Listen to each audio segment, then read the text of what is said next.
Hey everybody, this is Dr. William Clark. Glad you're joining me for this class, How to Land Your First or Next Major Grant with a Partner. I'm so excited to offer this class to you. I'm excited that we are spending this time together to learn about how to do this thing, how to get our next major grant in play, particularly if you are a new organization or if this is your next step in your evolution. This class is certainly for you. So without further ado, I want to go ahead and get started and jump into the content. Now, my goal today is to help you raise money now for your nonprofit and for your worthy cause. At the end of the day, I know that those of you who are taking this course, I know that those of you who have invested your time in taking this course, you're doing so because you already have a mission in mind. You already have work in mind. You already have something you want to accomplish. You have something that you want to see happen in your organization. And because of that, you know that you got to take the next step, which is you got to support it. You got to fund it. You got to source it. And without having the resources in hand, it becomes extremely difficult to continue to do the good work that you are looking to do. So, because of that, I know that you need to raise money and you need to bring resources in. I am focused on the goal of helping you bring resources into your organization so you can support the work that you're doing now. Now, on the screen, you see an image of me holding this check, and this is an image that I love showing because I think it's indicative of the work that I do. I think it's indicative of what I specialize in, and that is raising serious money, major money, six-figure money for your programs. And for those of you who are new, who are saying, like, Dr. Clark, how is that possible? How do I get from 0 to 6 figures? Really, it's a lot easier than you think, and quite frankly, this class is going to show you how to do that. But I think that the six-figure money is the goal we all need to achieve for every program, not just for one program for your organization. Every program that you are hosting or leading or offering, each of them need to be six-figure, if not seven-figure programs. This is how you get to a multi-million-dollar nonprofit. The reason why that should be the target is because when every program has six figures of revenue coming in, that means you're sustainable. That means you're on the way, you're on the road to offering programs that will stay alive for the community that you're serving. But because you're joining me today and because you're taking this class today, I want to make sure that you get this gift that I want to offer you, and that is access to the partnership ranking tool that we're going to talk about in this class today. You're going to see me walk through it. You're going to see me go through it line by line, and I'm going to give you access to this tool today so that you can manipulate it. You can use it for the purposes that it is intended for, which is to help you land your next grant. Now, to be clear, this grant has helped me raise over $900,000 over the past 12 months, which is a big deal for what we're doing. And so you are getting a tool that has helped me, that continues to help me. I pull this tool out every opportunity I get to make sure that I'm working with the right partners, that I'm positioning our program and our organization to raise the money we need to raise for the programs that we care deeply about. Now, there is an earnings disclaimer. The results I am going to talk about, they are my results. They may not be your results. In fact, the results you may achieve may be much greater than what I talk about. And so if you are achieving greater results than what I offer in this particular course, please tell me so that I can tell the world how great you're doing, how much progress you're making, and how you are changing lives because of the money you're able to raise for your organization. Before I get further down the road and before I go further down the training, I do ask a favor. I do ask that whatever you learn today, that you decide and determine that you're going to do good with it. Do you promise? Can you make a promise that you're going to use this information for good? I know we have an intimate class today, and I'm glad all of you are here, but I need you all to text in and message in that you're going to do good with this information. I need you to type in yes, and I'm going to wait a few moments to make sure the messages are coming through because I can't move forward in good faith without you saying yes to this commitment. Gary, thank you so much for saying yes. John, Camera, Lisa, thank you so much for saying yes. And this means a lot. Kate, it looks like you're jumping on the screen. Thank you so much for saying yes, because without this commitment from you guys, it becomes difficult for me to teach this stuff because this stuff has changed lives. It continues to impact our community. And because you guys are from all over the world taking this class, I want to make sure that as you are learning this stuff, you are using it to make a difference, to improve your community, to improve the lives of people that you care deeply about. Now, before we jump into the content I just want to share a little bit more about me. I have raised over $900 million in contracts and grant revenue over my career. I have cultivated and managed over $4.5 billion in economic development projects. I have an earned doctorate degree in strategic leadership, and I love to ride my road bike. It's been great riding my bike and getting back on it, and I've hurt my foot over the past couple of months as of this particular class, and it's been great getting back on my bike. So I love my road bike. We've been all over the place, and I'm looking forward to riding my bike the rest of this year. There are 2 books that I've written that I want to make you aware of. The first book is Grant Writing 101. This particular book is the behind-the-scenes cheat code of what it takes to write a perfect grant, to write the right grant, to be in position to submit the best grant possible, and to get the grant revenue and grant award. If you're looking for the cheat code and the secrets to how to write that grant, this is the book for you. Now, there's a disclaimer. I don't tell you what words to use. I don't give you suggested language, because all of that stuff, while it is helpful and it can make a difference, it really doesn't make a difference, right? There are other things that you need to know, the relationships, the politics, the positioning you need to be in to actually land a grant before you even write the grant. That's right. How do you land the grant before you write the grant? And when you land the grant before you write the grant, then you know exactly what to write. Anyway, if you want to learn more, get that book. The next book I want to recommend that you get is my book, Sustainable. This is my doctoral thesis. I talk about how to live beyond grants, how to sustain a nonprofit and faith-based organization. If that is you, if you're looking to do more than just get grant revenue or do more than galas or cupcake sales or anything like that, I talk about the infrastructure you need to establish in order to become a sustainable organization that can start several businesses underneath your nonprofit organization. If any of these books are interesting to you, and I hope they are, since you're taking this course, you can simply go to gumroad.com/Dr. William P. Clark, and you can get your copy of those books today. You can follow me on social media on all platforms. Just search for Dr. William P. Clark. You'll see my avatar, and you'll be able to follow me on Instagram, Twitter, LinkedIn, Facebook, and YouTube. So I hope that you guys are able to connect with me on social media. I share a lot of good content, some of which that I'm going to share today, and I'm constantly sharing information with my audience to make sure you guys are up to speed and that you have the resources necessary. In addition to social media, you can follow me on all podcasting platforms. Just search for the Dr. William Clark podcast on all podcasting platforms, and you will be connected to all of the behind-the-scenes content that you may see me post on social media.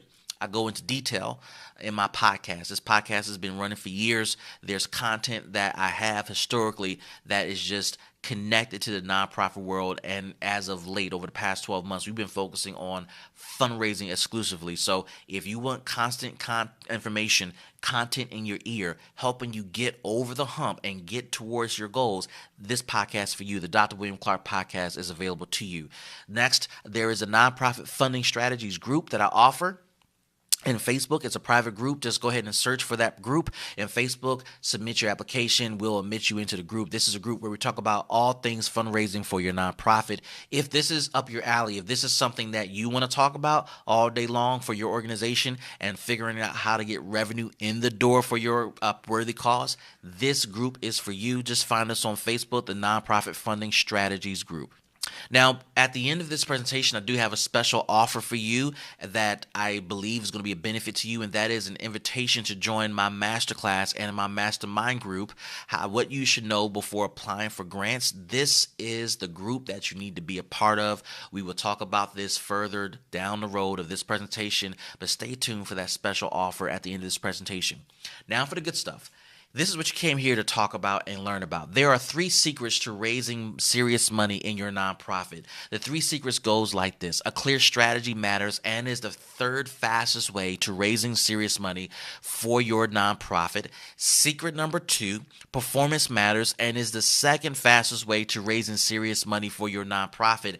And secret number 1, relationships bridge gaps to funding and is the fastest way to raising serious money for your nonprofit. But we're going to go into detail about secret number 1, which is relationships bridge gaps to funding and is the fastest way to raise serious money for your nonprofit. And more specifically, we're going to talk about how to find the right partner to help you land your next grant. Now, Why should you rank or rate partners? Ranking partners allow you to prioritize who to work with to support specific elements of your proposed program.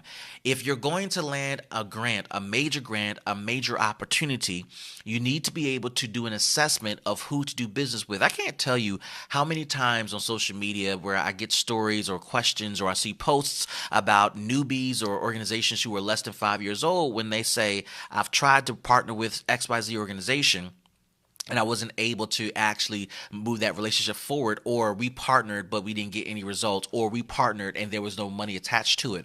While that is the story of so many people, part of the reason why that is the story is because prior to reaching out to people, many organizational leaders do not consider assessing potential partners. This particular class is going to talk to you and teach you how to do that. But there is a reason why, and I have it on the screen. You want to prioritize who you want to work with. You want to prioritize who can support you in specific areas of the work that you care deeply about. Prioritization areas to include or to consider, rather. This is not all inclusive, but here are a couple of areas you want to consider.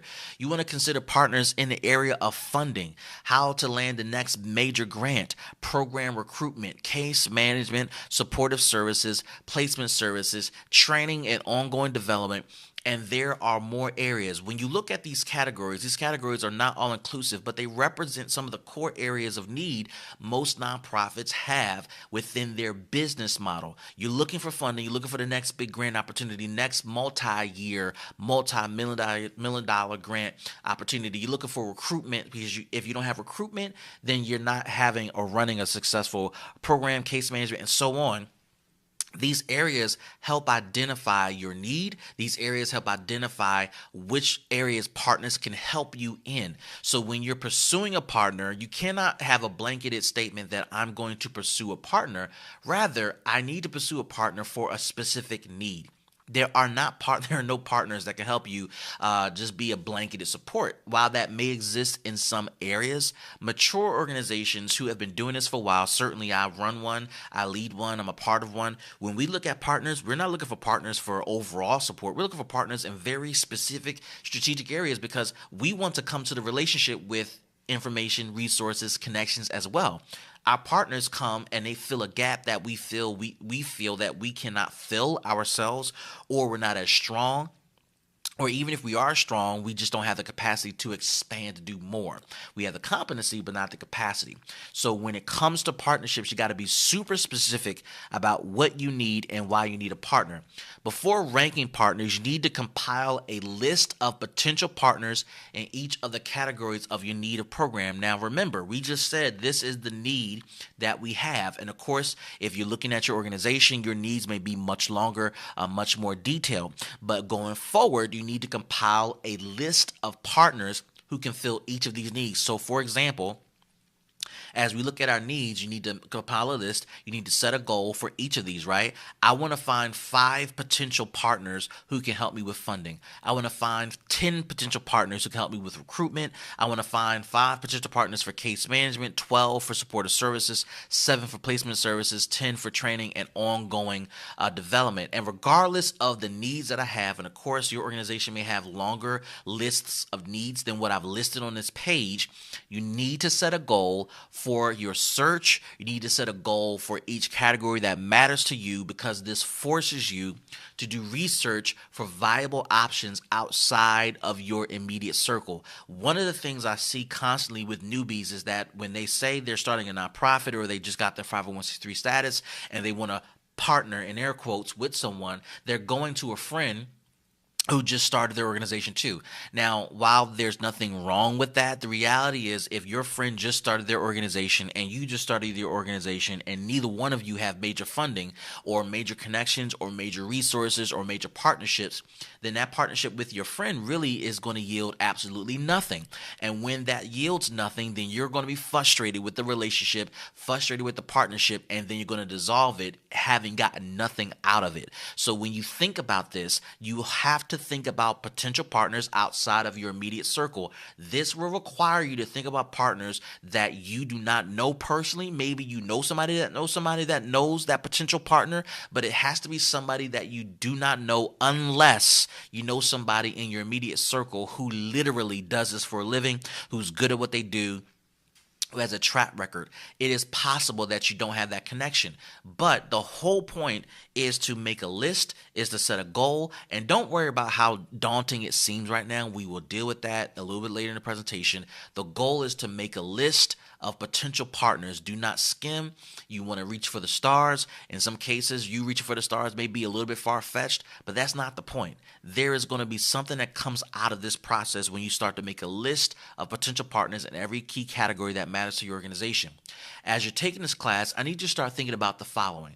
Number one, I need you to start thinking about setting goals for the number of partners you need to support you in key areas of your business. Begin to think about those goals. All right, so as the class goes further and further down the road, you begin to think about, okay, I want to find 10 people in this category. I don't know if I can find 10, but I'm going to think crazy. I'm going to do a search, and I'm going to think about who can fit these goals or fit these needs that I have. And as we get deeper into the assessment process, you're going to refine that.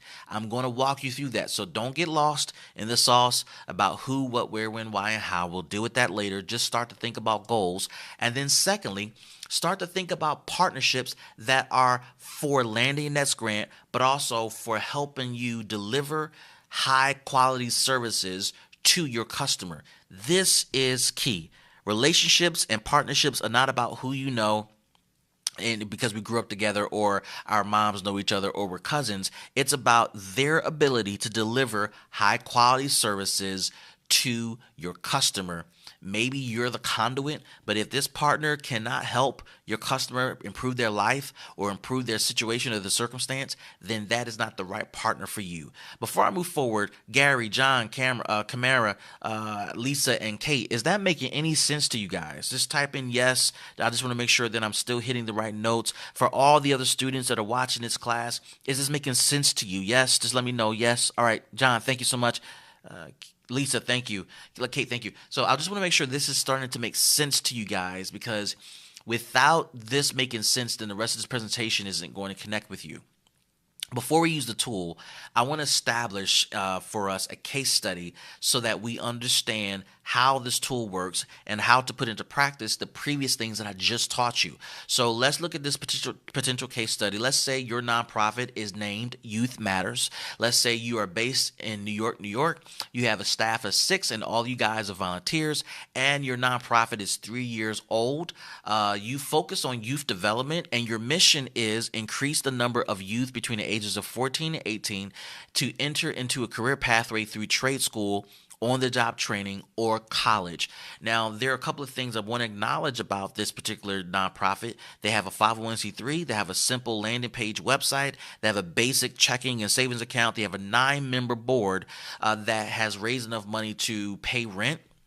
You have a small office where you're paying a small rental fee, and you have an early version of your strategic plan.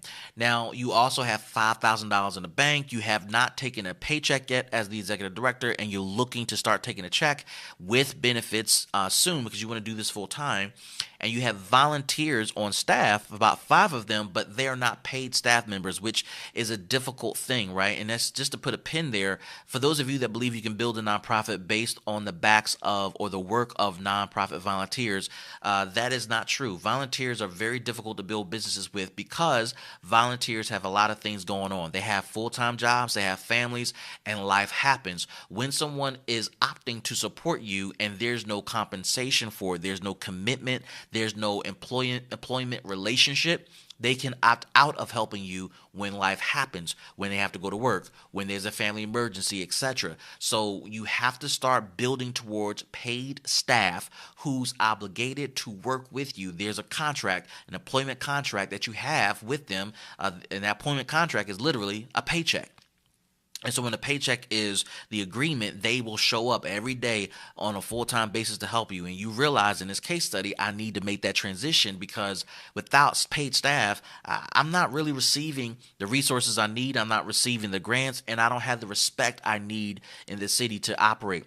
Now, I have a couple of goals. I want to land a major grant of $50,000. I want to get beyond these nickel and dime grants and these small fundraisers we're doing. I want to raise major money. I want to earn respect from the community providers and the community at large, and I need a larger office space so that we can operate a community youth program that we believe will be a difference maker for our youth. Now, to get that done, you've hired Dr. Clark as your consultant. Glad to be your consultant. And you've learned after consultation with Dr. Clark that the best way to land your first major grant is inclusive of these 3 steps. Develop a funding strategy and set a fundraising goal. Engage a team of supporters to help you with grant writing. I teach a separate class on each of these things, how to set a funding strategy and how to write grants, write the perfect grant, particularly with writing partners. And then lastly, what we're going to learn today is to identify a core set of partners that we can work with to help us string together several contracts, but specifically several subcontracts that will help us reach our goal. Now, what categories would you like to assess if you're looking for a funding partner? Now, there are a couple of core categories that we're going to look at, but look at this right here. We want to look at some elements and characteristics of the partners we want to work with. Okay, we want to look at who they are and what they do. We're going to develop criteria under these categories when we're assessing and ranking partners. Now, fortunately for this particular class, I've already developed this, but even with what you're getting ready to see, you may determine, man, I really want to know the answer to that question. So when you get the tool in email later, you're going to be able to manipulate your own case, your own partnership ranking tool, add to it, adjust it as necessary. But you want to develop criteria based upon your needs, and you want to develop criteria based upon your value system. Next, you want to have a rating system that allows you to quickly and simply rate whether this person meets or this organization meets the ranking criteria, either yes or no. Now, if you're a statistician and you believe you can make it more complicated and more scientific, have at it. More power to you. But for me, when I'm trying to make good, quality, quick decisions, yes, no does it well for me, and you'll see why in a moment. And then lastly, for everyone that gets assessed, they all have to reach 70% or higher at the end of the assessment. This is like taking a test, right? Anything below 70 is a D or failing, right? And for us, if you don't hit 70% or higher, you're not going to move forward in the process. Even if you're at 69.5, we're not rounding up. And the reason why I don't round up is because we want all of our potential partners, and keyword potential partners, to at least meet these minimum guidelines before we move forward in the process of exploring a potential partnership with them. So with that being said, let's go ahead and transition into the ranking tool.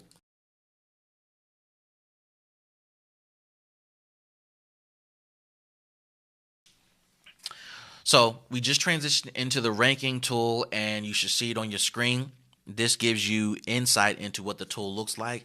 Now, I've developed 2 versions of this. I developed a version for you to use as is out of the box, where you can just input your information and receive the update via email, and you can come back to it time after time after time. I've also developed a version of it in Excel for you to download and manipulate for yourself. So whatever floats your boat should be good enough for this particular example. So with that being said, I'm going to walk through this as if I am you, and I'm going to fill this out. And so I'm going to walk you through, and I'm only going to go through one section of this tool, and you'll see why in a moment.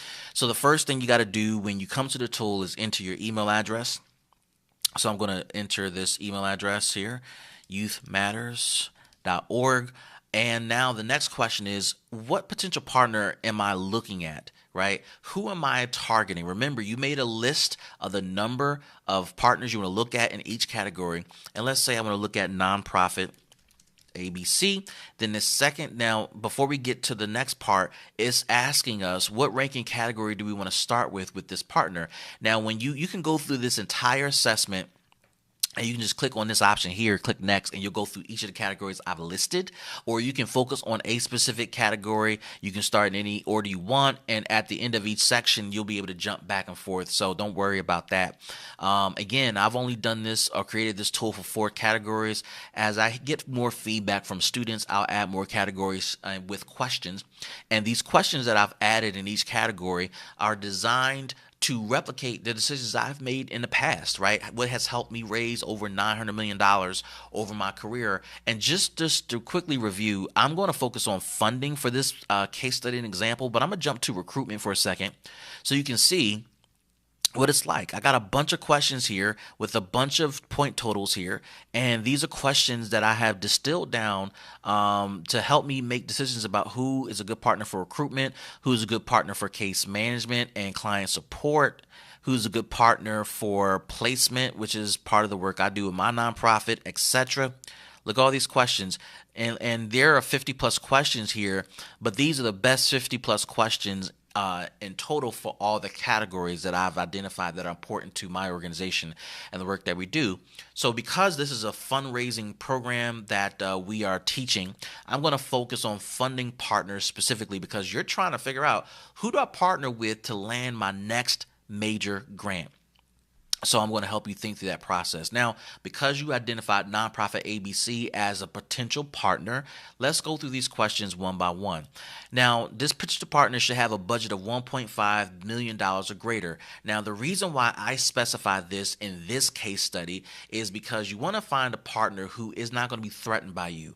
If you are a $750,000 nonprofit pursuing a $1.5 million nonprofit and there's no a pre-existing relationship, it is possible that they can feel threatened by you because you are really nipping on their heels in terms of revenue and income. If you are a newbie or you're under $100,000, you would definitely want to talk to somebody who is multiple times greater than you, and this allows them to see you not as a threat. They may view you in a favorable light. They may say, oh, well, we can actually innovate with this partner without actually expanding capacity. And for you, when you're looking at someone who's bigger than you, the logic you need to have going into this decision is to potentially pursue a partner who is more mature, who has evidence of doing greater things than you've ever done up to this point. Someone who's been able to prove that they can sustain operations. The question you may be asking me is, well, how do I find out how do I find out if this organization has this amount of revenue? You can easily pull up their 990, look at their revenue on page 1, and look at how much money they've pulled in. You can look at the funders that they've pulled in, etc. And you can easily see if they are $1.5 million organization or greater, whatever your number is.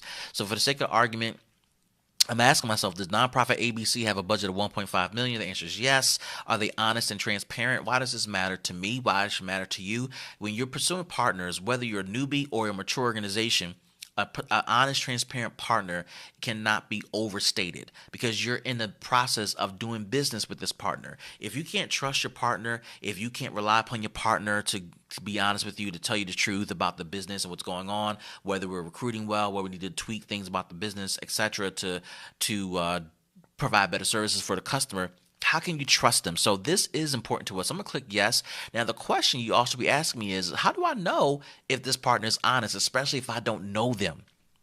The way you find out this is going to be more anecdotal, and I'm going to give this answer several times on this sheet. The way you find this out is through rumor and hearsay. As you attend meetings, as you begin to introduce yourself to this partner and other people who know this potential partner, you'll hear things about this partner. You'll hear that this organization is trustworthy, man. They're reliable. They come through in the clutch. You'll also hear this organization, you can't trust them. You can't rely upon them. And when you start to hear these rumors, obviously in a polite manner, you have conversations with people who are saying these things to kind of get an understanding as to why are you saying these things. Give me some examples. Now, these examples or these stories will either clarify, affirm what is being said. Sometimes you may be talking to a hater, if you're honest. Sometimes you may be talking to someone who has been burned by this organization, but there may be nuances to that. But you can find this out by talking to people. Rumors and hearsay really is pretty helpful in this case, and we'll talk about how to confirm that later. Do they communicate regularly? Again, how do you know that if you don't know this organization? When you attend meetings, when you're part of network groups and you start to hear this organization's name come up, you will hear if they are good communicators or not. Their organizational strengths complements our weaknesses. Again, you can go on their website, look at what they do. You can look at how they're performing in the community. You can look at their programs and determine, do they do something well that we don't do? Clearly, you can look at their 990, their website, their strategic plan, the evidence of their program, the outcomes of the program to determine if they do things better than you or if they complement your weaknesses.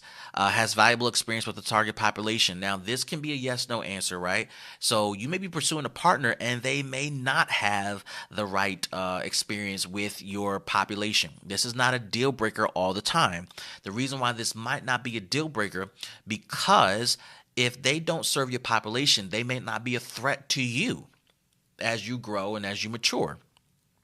However, that experience may be of value to you, and you may want to work with someone who does have experience with your population. So this could open doors to funders that serve the population you're targeting. This can open doors to partnerships. So let's hit yes, because you do want someone who does have experience. But look at this next question. Do they currently serve our target base? They may have experience, but they may have gotten out of that business of serving your population. The reasons may vary. It could be because of money, could be because of program, could be because of relationships, could be because of a lot of things that have gotten in the way.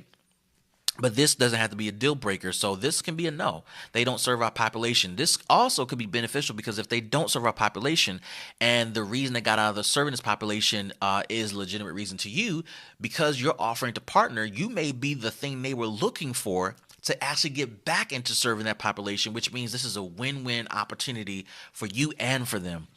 Their staff and their management is respected. How do I know? Rumors, hearsay, people will talk. Sometimes you can't trust everything you hear. I get it. But look, if multiple people are saying the same thing, good or bad, about a potential partner or organization, then you got to believe there's something to what you're hearing. Is the organization a startup? The answer is no. Now, you don't want a startup organization because you want a mature organization who has proven that they can not only survive but thrive. They can sustain. You want an organization that's been around for a while, which is leading me to my next question. How many years they've been in business? Let's say they've been in business for 6 to 10 years. I don't want an old organization, right? Because they may be stuck in their ways. But I want somebody who's been in business about 6 to 7 years, right? And this is good for me because they can still remember. They can still taste the burn and the pain of starting an organization. They can relate to me, and they might look upon me with compassion and say, you know what? I want to bring you under my wing. I want to mentor you. I want to support you, and I want to bring you in on our next grant. So that seems like a good compromise. They have a good, solid financial history. How do I find this out? This is more fact-based. Go to their 990, look at the revenue, of course, but look at their 990 from the past 3 to 5 years and look at the revenue. Is the revenue flat? Is it going down or is it going up? And when you look at that revenue over the past 3 to 5 years, it can tell you if they are good at fundraising.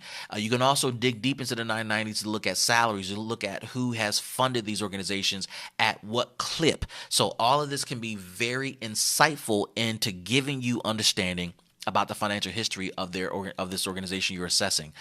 So yes, they have a solid financial history. Are they respected by funders? I'm going to click yes. And again, how do you find it out? When you're at these meetings, sometimes, particularly when it comes to industry-specific meetings or meetings specific to the work you're doing, sometimes funders are at these meetings and funders talk.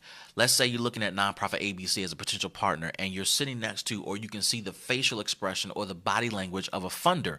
This funder may get fidgety or make faces when this organization talks, Nonprofit ABC. If you start to read bad body language, or they are talking under their breath or mumbling when this organization is presenting, or they contradict this organization, and yet they are funding or not funding this organization, this will tell you if they are respected by funders. If they are not respected by funders, this might be a deal breaker because you don't want to associate your organization with the organization that's not respected by funders. This is also true for partners or potential partners you're looking at who don't have any partners. If you don't have any partners and you're trying to partner with a group that doesn't have any partners, they're not respected by that particular funder or any funder for that matter. You want to be with someone who's respected by funders. Are they respected by providers? Again, the same example I gave. Are providers fidgeting, making faces when this presenter is when this organization is presenting or talking? That will give you deep insight. Are they willing to case conference to support our clients? This is a big deal. Right? You want to share the data. You want to share information. Their success is your success. If you had a consultation with me, you've heard me say that before. This is a big deal. Have they been awarded grants totaling at least $500,000 in the past 12 months? This is an important question because if they haven't been awarded $500,000 in the past 12 months, how can they sustain their revenue or their budget at $1.5 million? This is important for you to know.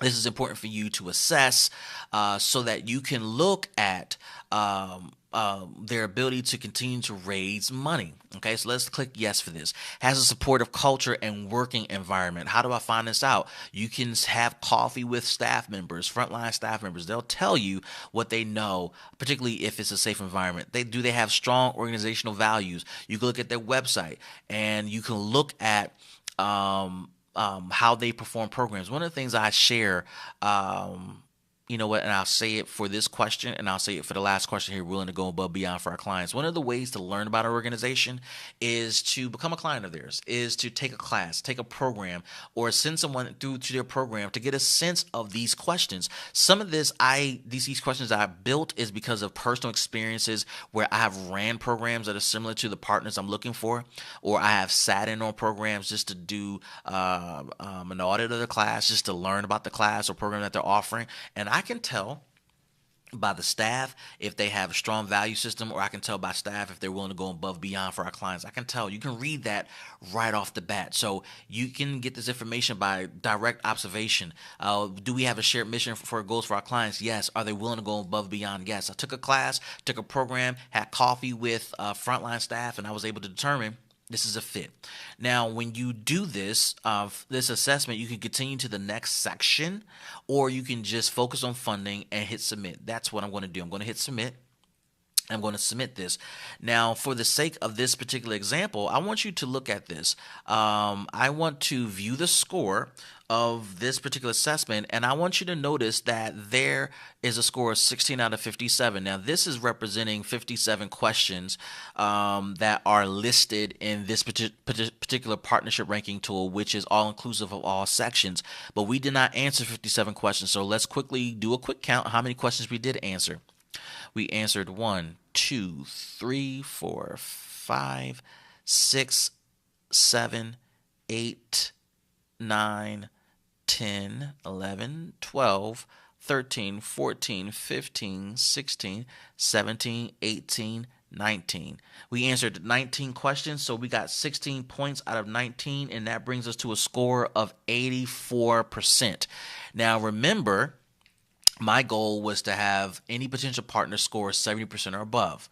This particular partner, nonprofit ABC, scored 84%. So now that allows me to know objectively that this is a potential partner. Just because you completed this partnership ranking does not mean that the process is over. There's a little bit more to do, but at least we know at 84% we can move forward with them.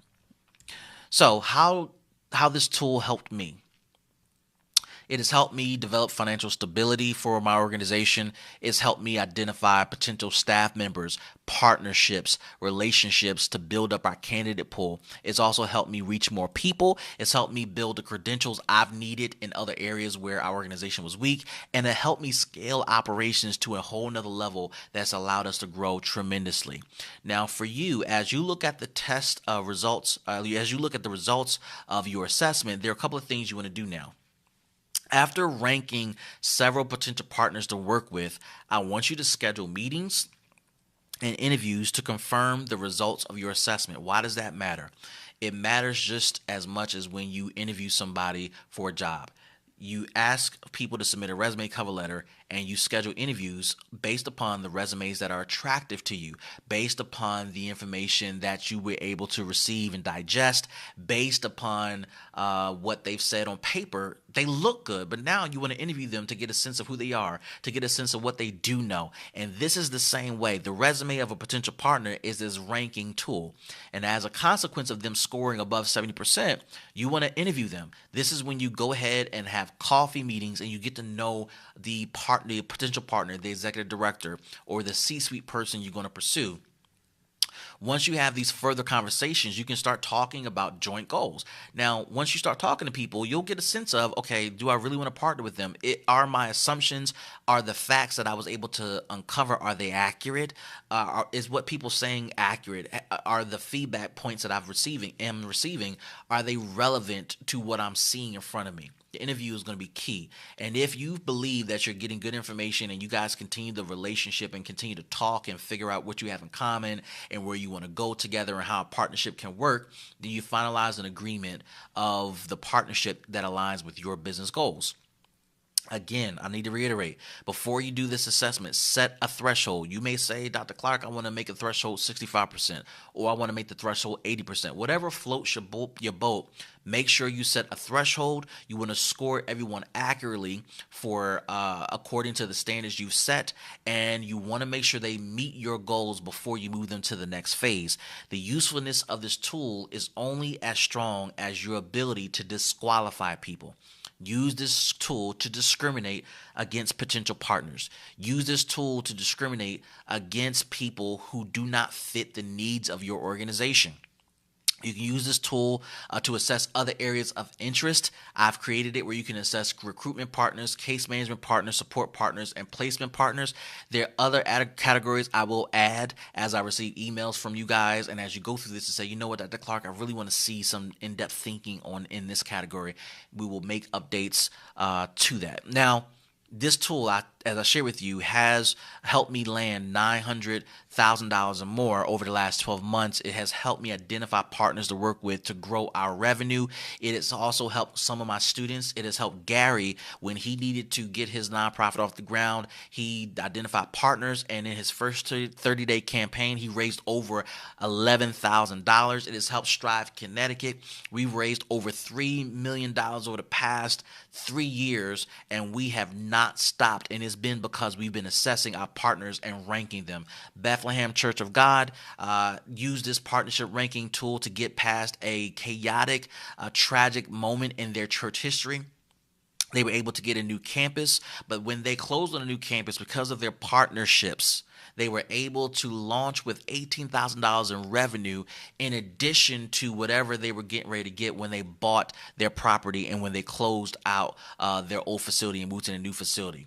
Who else has this worked for? This has worked for nonprofit executive directors. This has worked for startup nonprofits, engaged, active board members of nonprofits, directors of fundraising and grant writing, people that want to do something different in their community, and business owners, and it can work for you too. The question is, what can you do with this ranking tool? What can you do different with this ranking tool?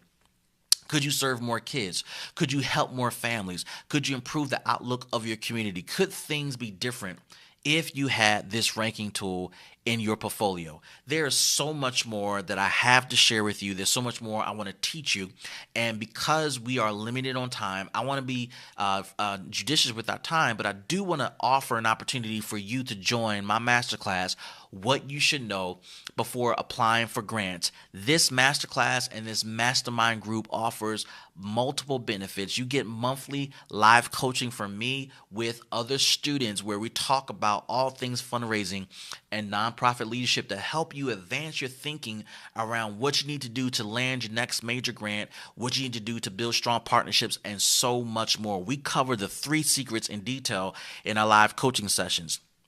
As a member of this mastermind group, you also get access to all my fundraising toolkits and resources. Everything that I use, all the templates that I use, I make them available to you. What has allowed me to raise $900 million over my career and the tools that I've created to help me do that are now available to you as a student and as a member of this mastermind group. And then you get access to my 50 plus classes, my library of classes that I've taught over the years. They are available to you on demand. If you have a pressing question that is just sticking in your craw and you want to know the answer to it, you can simply log on to the Mastermind platform, find that class, take that class, fast forward, rewind, look at the presentations and the toolkits, and get the answer you need anytime you want to. The value of this particular mastermind group is $1,997, but because you have attended this class, because I care deeply about making this type of information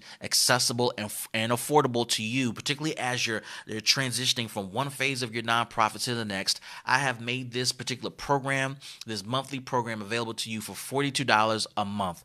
You can simply sign up today by going to mysixfigurefunding.teachable.com/P/grant writing 101. When you go to that website, you can look at all the list of courses and tools I have available, but you can simply click and register and join today. You can join with a monthly subscription of $42 a month, or you can pay your annual fee up front, get it over with, and just start learning today.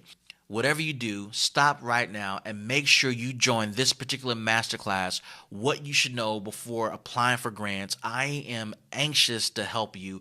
I am excited to help you. I would be honored to be your coach and your mentor to help you get from one phase to the next within your nonprofit. Go to mysixfigurefunding.teachable.com/P/grant writing 101. All right, folks, just one more time. I want you to visit mysixfigurefunding.teachable.com/P/grant writing 101. The link has been provided in the chat. I want to make sure that I have that resource available to you and that you are connected to that resource, that important resource. Now, I want to take a minute to do a brief Q&A here. I want to make sure that I cover all the bases for you and that I help you as much as I can on that journey. So just to give you a few moments to load your questions in there, I'd be glad to answer those questions as they pop up.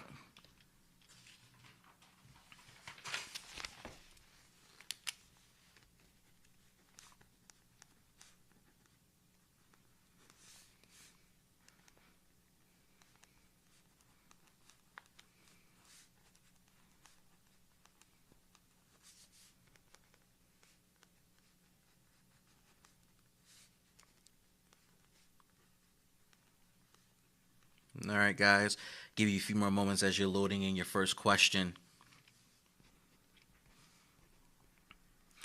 And we'll do our best to answer those questions and to connect you with good answers to help you on your journey. And as you are listening to this Q&A and as you're getting answers from me, I want to make sure that you are logging on to mysixfigurefunding.teachable.com/P/grant writing 101. Just a few more moments here before we jump into Q&A to give you guys time to load in your questions. I see them popping in. I just want to make sure we get our system open so that we can acknowledge people who have registered for our class. All right. Want to get the system up and running. All right, this is exciting. Just looking at people pop in here. And, all right.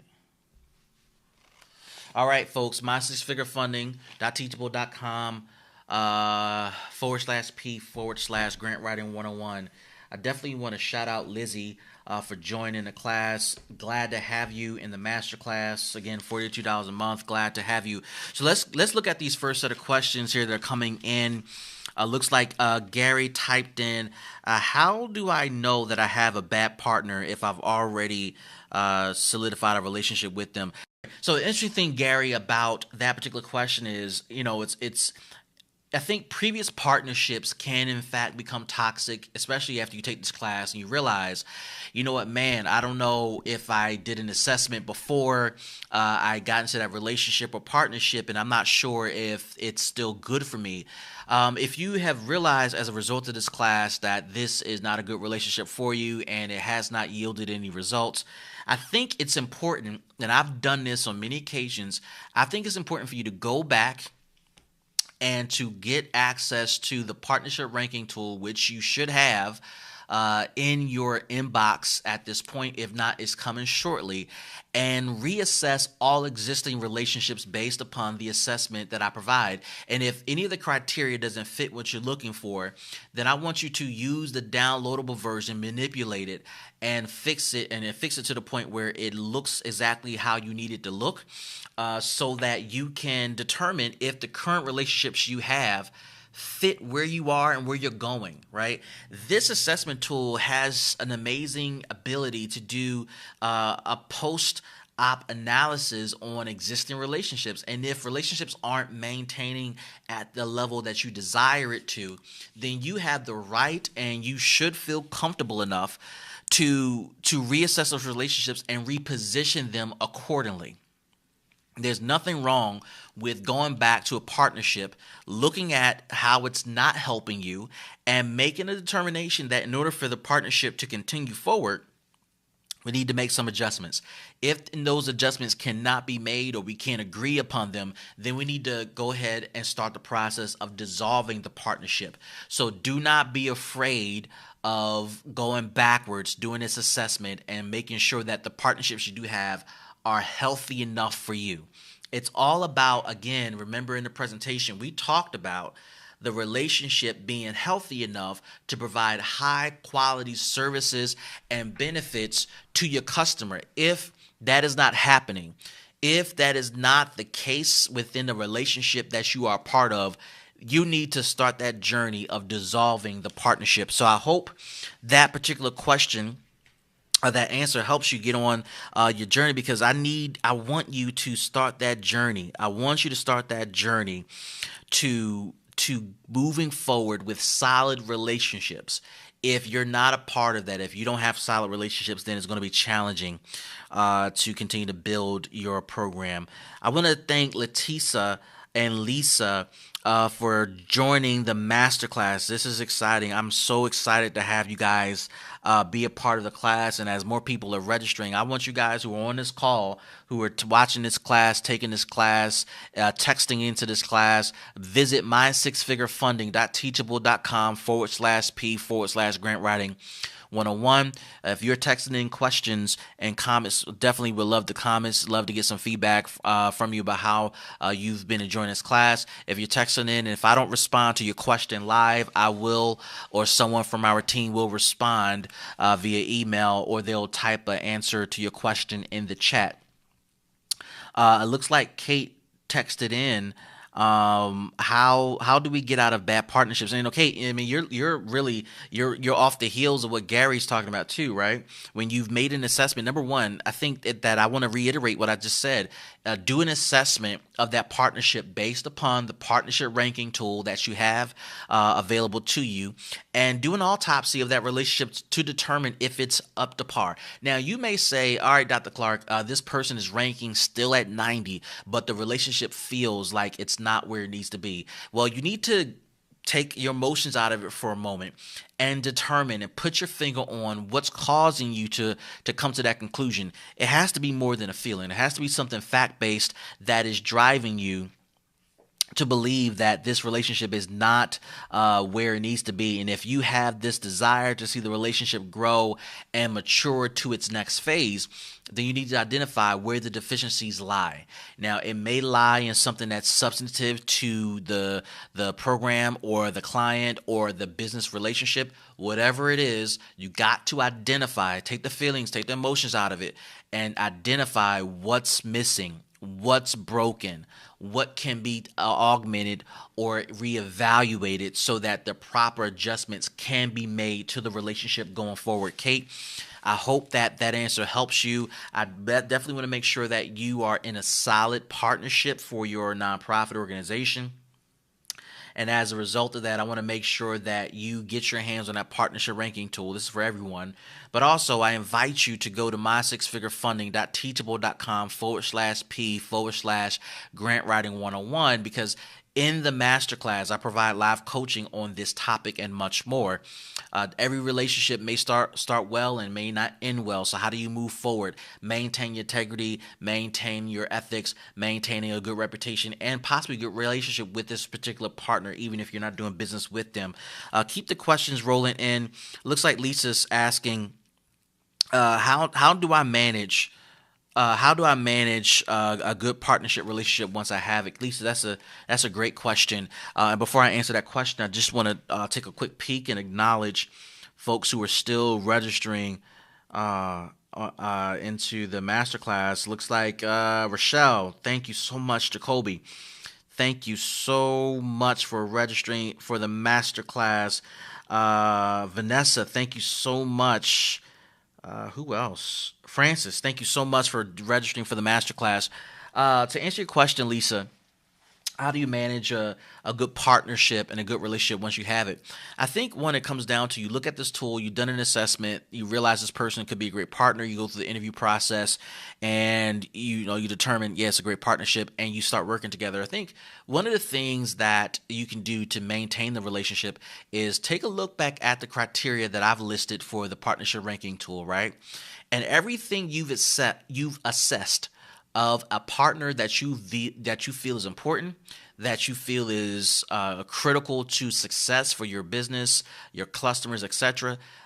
You yourself need to live by those same principles, right? Whatever you determine to be important that somebody else needs to bring to the table, you too need to bring that same thing to the table.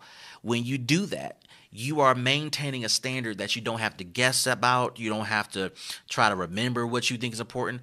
No, live by the principles you think are valuable. And as you live by them and you do them, the other person hopefully is doing the same thing. That's how you manage a relationship. You cannot make your partner do something that they don't want to do or feel incapable of doing. But it's important for you to set the standard. It's important for you to set the standard and to live by it as much as you can. You will make mistakes. You will slip up, and so will your partner.